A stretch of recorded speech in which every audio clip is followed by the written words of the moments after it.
Nesta edição, a equipe do JE na TV conversou com Marilis Carvalho, do Departamento de Oportunidades e Desenvolvimento do CESP. E a reportagem da semana mostra o trabalho, a luta e as conquistas dos engenheiros da Prefeitura. Fique agora com a sessão no ponto.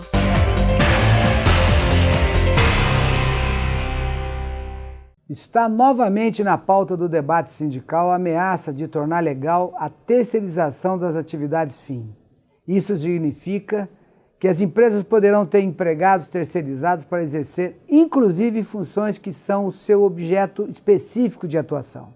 Por exemplo, a companhia de ônibus poderá contratar motoristas por intermédio de outra empresa terceirizada. O problema é que esse sistema serve para precarizar as relações de trabalho e subtrair direitos dos trabalhadores. Isso porque os terceirizados acabam ganhando salários menores, têm menos benefícios e até, segundo as estatísticas, são as principais vítimas dos acidentes de trabalho. Por tudo isso, o Sindicato dos Engenheiros do Estado de São Paulo, o CESP, combate essa proposta e espera que ela não prospere. É preciso valorizar o trabalho e os profissionais, não promover o contrário.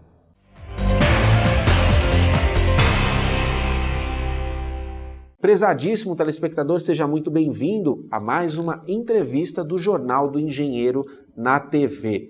Nesta edição vamos falar sobre empregabilidade. Para conversar conosco, estamos recebendo Marilis Carvalho, psicóloga organizacional, coach e orientadora profissional do Sindicato dos Engenheiros no Estado de São Paulo, mais conhecida como a Mari do nosso sindicato. Mari, prazer recebê-la aqui, viu? Prazer é todo meu. Mari, nós estamos aí em um momento de crise, né? Infelizmente, nós temos visto aí um aumento no número de demissões geral. Nesse momento em que nós passamos por isso, como é que o trabalhador empregado precisa se portar, como é que ele mantém o emprego nessa hora?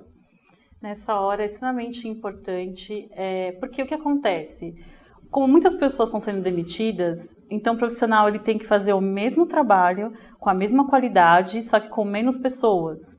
Muitas vezes nem com o material que ele trabalhava antes, nem com a equipe que ele trabalhava antes. Então o poder de adaptação tem que ser muito grande nesse momento e também as habilidades. Você tem que estar presente, você tem que estar ajudando a todos e também pensando sempre em fazer um trabalho com competência. Aquele que estava sempre buscando um estudo, aprender uma coisa nova, aberto a possibilidades de fazer e acontecer dentro da empresa, estão colhendo os frutos agora? Sim, estão colhendo os frutos. Hoje eu vejo que a questão da crise está muito relacionada com habilidades.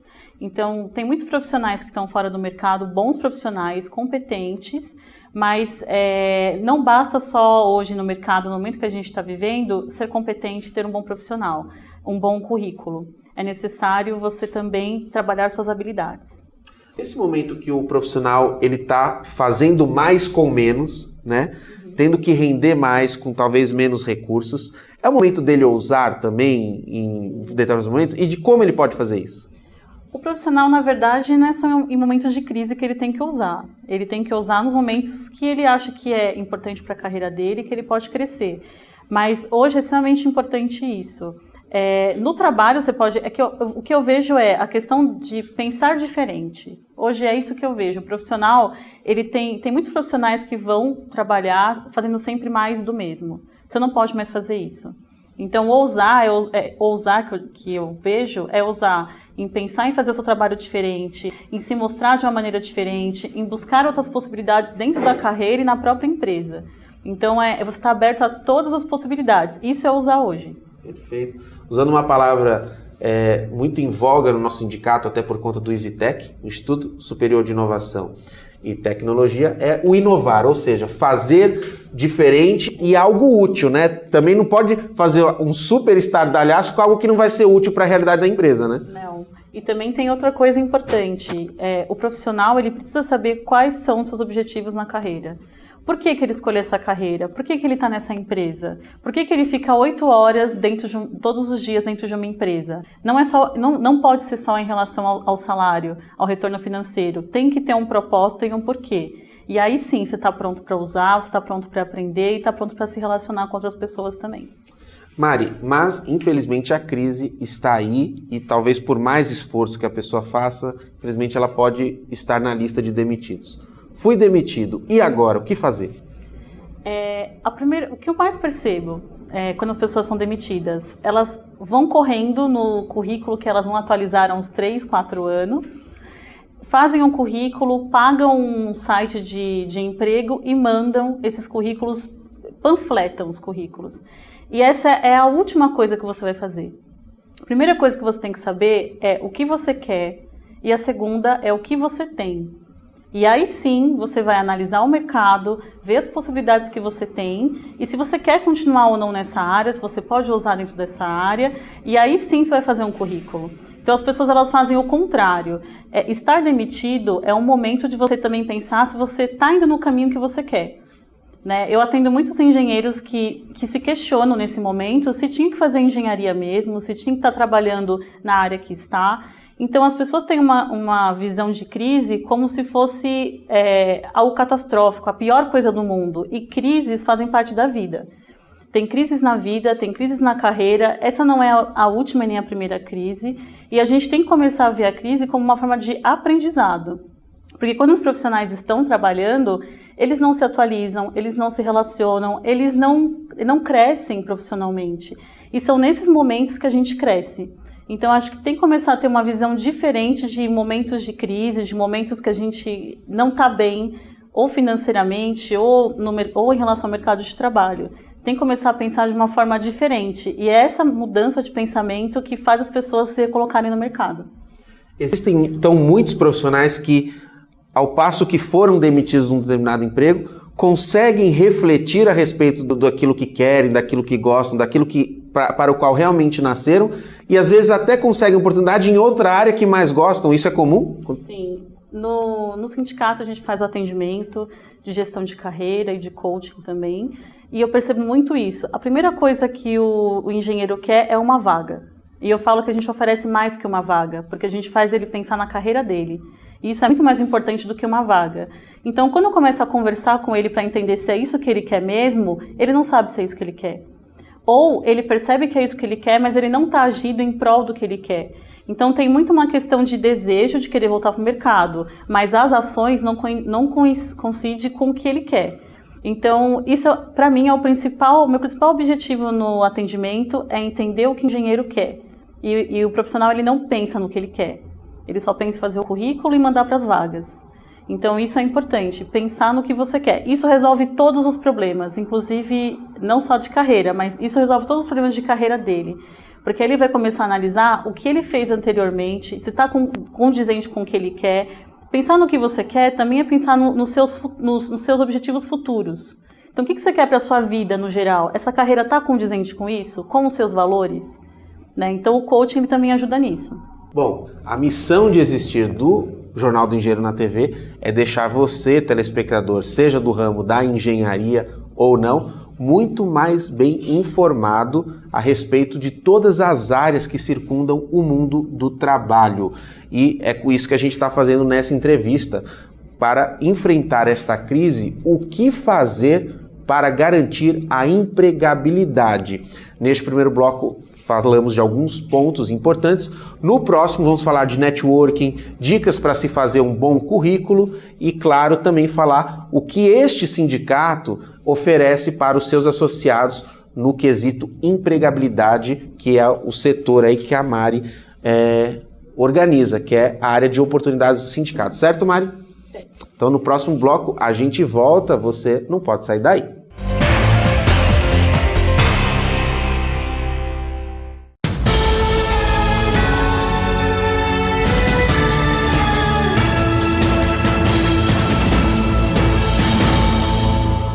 A Federação Nacional dos Engenheiros defende a formação de uma ampla coalizão unindo os engenheiros e demais profissionais da área tecnológica.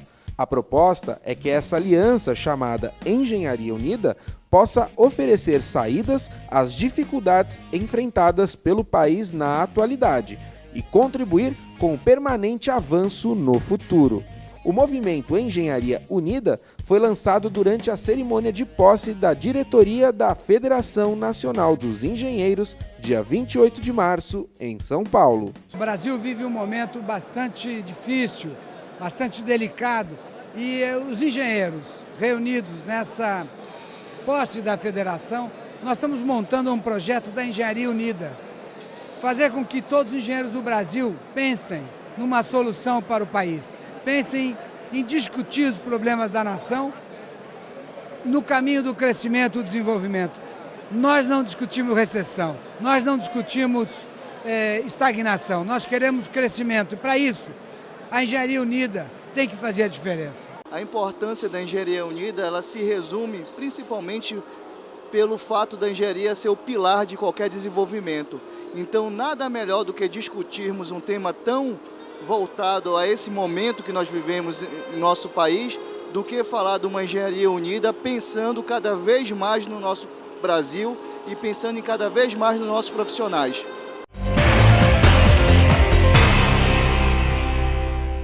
Estamos de volta na entrevista do Jornal do Engenheiro falando sobre empregabilidade. Mari Carvalho, psicóloga organizacional, coach e orientadora profissional do Sindicato dos Engenheiros do Estado de São Paulo, está conosco respondendo algumas perguntas nessa área.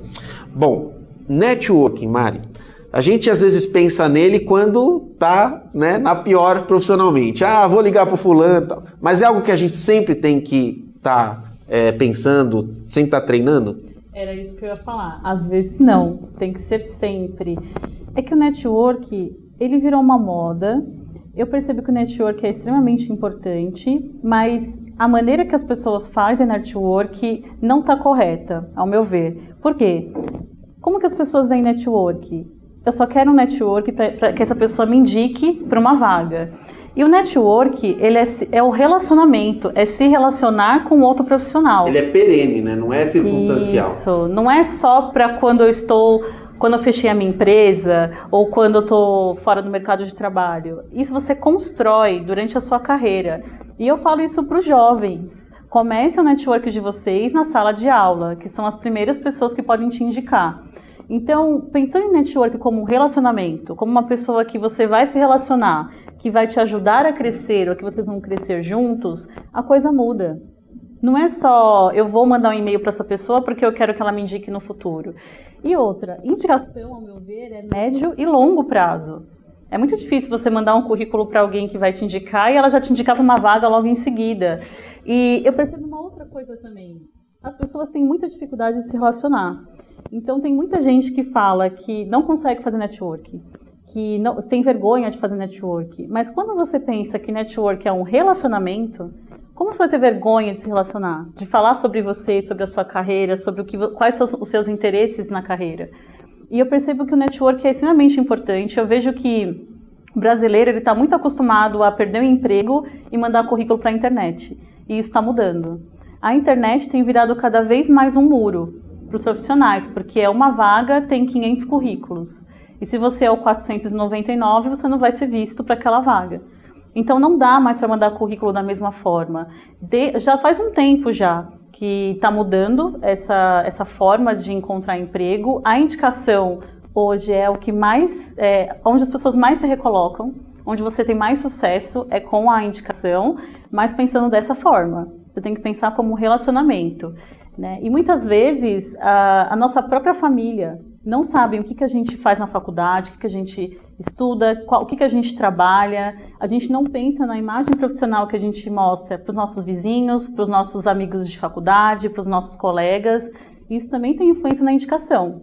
Você não vai indicar uma pessoa que não se mostra competente, que não gosta do trabalho, não gosta do que faz, não é? Então, o network é muito mais importante do que a gente ouve dizer, né? Você precisa cuidar dos seus contatos, precisa pensar em como fazer isso. E, na verdade, o network ele é uma troca. Então, por isso que não pode ser essa coisa de eu vou mandar um currículo porque a pessoa está numa empresa que eu quero trabalhar. Você também tem que ajudar essa pessoa de alguma forma. E, às vezes, o network não é só para indicação. Pode ser para um conselho de carreira, pode ser para você pode convidar ela para sua casa, para um churrasco, para conhecer outros profissionais, porque essas pessoas conhecem outras pessoas. Então essa é a ideia da rede de contatos. É não ficar só, por exemplo, o trabalho. A gente trabalha às vezes vários anos numa empresa e não sabe muito da vida da outra pessoa. Então o network ele tem que começar com as pessoas que a gente já conhece. Para as pessoas que têm dificuldade de fazer network, de se relacionar, isso é uma habilidade extremamente importante, que quem tem essa dificuldade hoje vai ter que trabalhar isso. Hoje, cada vez mais nas empresas, é importante você se relacionar e você se comunicar, né? Você saber se colocar. Então, o network também é isso, né? Você ter empatia com as pessoas, você saber se colocar, você ser interessante para outra pessoa. Então, você vê que network tem a ver com muitas habilidades. É se relacionar, mas para você se relacionar, você usa várias habilidades. Então, eu acredito que vendo dessa forma o network, pode ser mais fácil até para as pessoas que têm dificuldade. Bom, Mari, então eu felizmente fiquei sem trabalho, fui lá no sindicato, redescobri reforcei o que eu gostava com o coach e descobri aquilo que eu não via, então vai ser o meu foco agora. Reestabeleci uma rede de contatos e o sujeito falou assim, vou te indicar, mas me manda um currículo. Como é que eu faço esse documento que tem que, em poucas palavras, né? Pode ser aquele calhamaço e não pode ser também superficial demais, tem que falar de mim. Qual que é as dicas básicas para se fazer um bom currículo? Eu tenho até um exemplo para dizer. Eu já recebi um currículo que tinha 31 páginas. Sério. Esse aí tem que vir até com dedicatória, né? Que já é um livro já, né? Sim, esse currículo ele faltou só dedicatória, porque ele tinha, é como se fosse uma monografia. O currículo, ele é um cartão de visitas. Você já recebeu um cartão de visitas ruim, mal feito? Eu já. Você guarda esse cartão? Não. Você se interessa por esse cartão? Não. É a mesma coisa o currículo. Em relação ao número de páginas, o currículo ele pode ter até 3 páginas. Só que não é 3 páginas que você escreve o que você quer. Tudo no currículo tem que ter um objetivo. Então eu vejo muitas pessoas, até jovens mesmo, fazendo 3, 4 páginas porque passa a impressão que ele tem conhecimento, que ele tem experiência. Não é assim que você mostra. Para fazer um currículo bem feito dá trabalho. Por quê? Você precisa pensar o que você vai colocar, o que você vai escrever. E tudo que você colocar no currículo, você tem que saber explicar. Então, às vezes você vê lá um currículo que tem 1 página de cursos. Cursos, assim, muito antigos. Será que é interessante? Não. Então, tudo no currículo tem que estar atualizado. Por quê? Porque uma pessoa que sabe analisar o currículo, ela vai ter exatamente o seu perfil, só vem no seu currículo.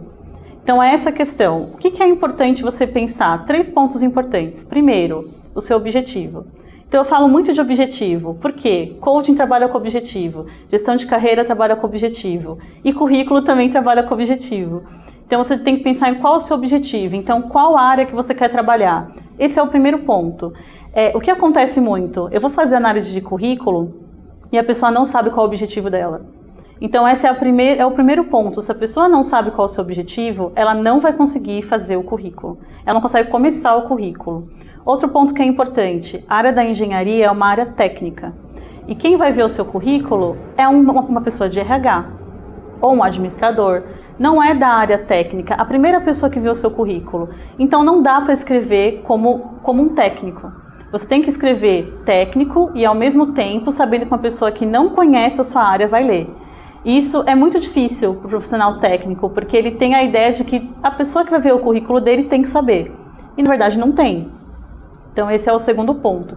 E o terceiro ponto é a pessoa pensar, tudo no currículo tem um objetivo, tudo no currículo tem um porquê. Então precisa se pensar o que vai colocar nesse currículo. Muitas vezes você pode fazer um currículo amplo, por exemplo, engenharia mecânica. Mas será que é interessante também você não fazer um currículo mais específico? Então ter mais de um currículo deixa o seu currículo mais focado. E muitas vezes o engenheiro ele tem vários currículos. Ele tem um currículo como consultor, ele tem um currículo para projetos, um currículo mais geral que ele pode caminhar para todas as áreas. E mais um ponto que eu acho importante, não pode panfletar currículo. Não dá para você ver 3 pontos que se encaixam com a vaga e encaminhar o currículo. O currículo tem que estar equivalente à vaga a pelo menos 80%. E no momento que a gente está hoje, que o processo seletivo está mais exigente, ele está mais demorado, ele está mais crítico, é praticamente 100% de comparação com a vaga. Então, eu acho que esses pontos são extremamente importantes. Eu acho interessante ressaltar que no sindicato a gente faz análise de currículo, por e-mail ou pessoalmente. A gente tem a minha equipe, né, que auxilia também. A gente tem a nossa experiência trabalhando com engenheiro e na área de RH. Então a gente consegue fazer essa ligação muito bem. E caso alguém tenha interesse, é só entrar em contato com a gente. Perfeito. 31 13 26 66, é isso? E o e-mail também é bem sugestivo, emprego@cesp.org.br? Isso mesmo. Legal. Mari, prazer recebê-la aqui. Obrigado pela disponibilidade, viu? Obrigado a você. Você acompanhou uma entrevista para ajudá-lo aí a enfrentar esse momento difícil do nosso país, que é uma crise econômica. Falamos aqui como enfrentá-la na área da empregabilidade, mas você acompanhando o nosso site, os nossos programas de TV e a nossa atuação sindical, você vai poder ver que o CESP, o Sindicato dos Engenheiros no Estado de São Paulo, está combatendo esta crise em todas as frentes, de maneira propositiva, de maneira trabalhista, impedindo ao máximo que retrocedam os direitos conquistados pelos nossos trabalhadores ao longo de muitos anos de luta. Se você quiser acompanhar estas e outras notícias, você pode estar ligadinho aí nos nossos meios de comunicação, todos concentrados no portal que aparece no seu vídeo. Esta edição do Jornal do Engenheiro na TV não termina aqui. Fique conosco e acompanhe mais notícias a respeito da engenharia, inovação, desenvolvimento e o mundo do trabalho. Um forte abraço e até breve.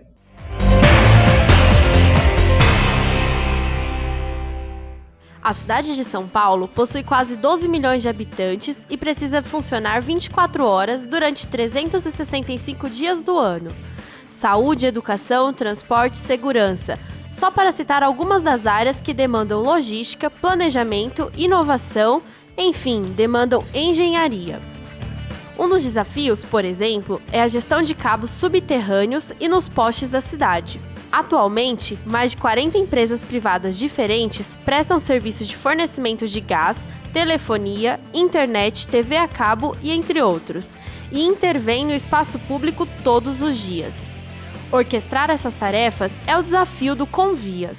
Uma cidade com 1.500 km² de extensão, com 60 mil ruas, com mais de 40 concessionárias trabalhando na via pública, é uma tarefa bastante árdua. Mas eu posso dizer que muito avanço a gente conseguiu e o nosso objetivo é, a cada dia, buscar novos desafios para que avance cada vez mais em prol da própria cidade, onde a gente vive. Um dos avanços que o engenheiro Marcos Romanos destaca é a iniciativa do departamento onde atua de criar um sistema online para gerir todas as redes de cabos. Hoje já sendo utilizada por outras secretarias da prefeitura, além da infraestrutura urbana, e as concessionárias abastecem e nós estamos convencendo de que o abastecimento desse sistema é de fundamental importância, porque um dia nós podemos divulgar para todas as redes de todas. Esse é o objetivo final. Esse sistema, funcionando ainda em escala reduzida, ajuda o trabalho do engenheiro Robson Prompenzano, também do Convias. Sua principal função é avaliar se as empresas privadas estão realizando os serviços com zelo que o espaço público precisa. A minha divisão em específico, nós vamos ver a conformidade daquilo que eles executaram. Eles entregam para a gente a planta cadastral e nós vamos ver se aquilo que foi aprovado, se é exatamente aquilo que eles estão entregando para a gente. Se não for o caso, você vai fazer os devidos ajustes, tanto nessas plantas, no que foi mapeado anteriormente, né, quanto no TPU que foi emitido lá atrás. Essa fiscalização e apoio técnico às empresas evitam os desastres. Uma empresa qualquer vai quebrar uma rua, vai fazer uma vala e se depara com uma rede da Comgás, por exemplo. Você pode ser um acidente que pode ser fatal. Eu acho que, nesse ponto, a importância de Convias é fundamental. Já o cuidado que a engenheira Denise tem em sua área de atuação também afeta a vida de pessoas. Ela atua na Secretaria de Habitação da Prefeitura de São Paulo, com um foco voltado ao saneamento básico. Então, a Secretaria de Habitação tem uma importância muito grande na cidade, porque ela trabalha com enorme déficit habitacional e com a vulnerabilidade das habitações na cidade, procurando melhorar as condições de habitabilidade e de minimização de riscos. Denise, Robson, Mauro e tantos outros engenheiros da prefeitura trabalham todos os dias por uma São Paulo melhor. E muitas vezes os efeitos positivos de suas ações não são devidamente creditados ao profissional de engenharia. Por isso, a categoria comemorou muito o reconhecimento do poder público que se deu recentemente, mas não sem muita luta. Depois de quase 3 anos de insistência, os engenheiros paulistanos conquistaram a carreira própria na cidade, ou seja, poderão negociar seus aumentos reais de salário, reposições de inflação e outros pleitos, levando em conta as características de sua atividade, o que antes não era possível. Eu acho que é a função principal do engenheiro que já esteve cuidando e fiscalizando obras na cidade é proporcionar esse conhecimento agregado aos administradores para melhor utilização dos recursos. Nós não temos apenas a visão de conhecer aquilo que é feito. Nós temos a importância de participar das decisões e ao longo de todo esse tempo eu sou testemunha de que muitos avanços a gente conseguiu. Uma pequena iniciativa nossa, que às vezes nem é tão grande assim, repercute e causa um resultado que você muda às vezes a cidade, você muda todo aquele entorno. Para saber mais sobre a luta desses engenheiros que trabalham na Prefeitura de São Paulo, acesse o portal do CESP na internet.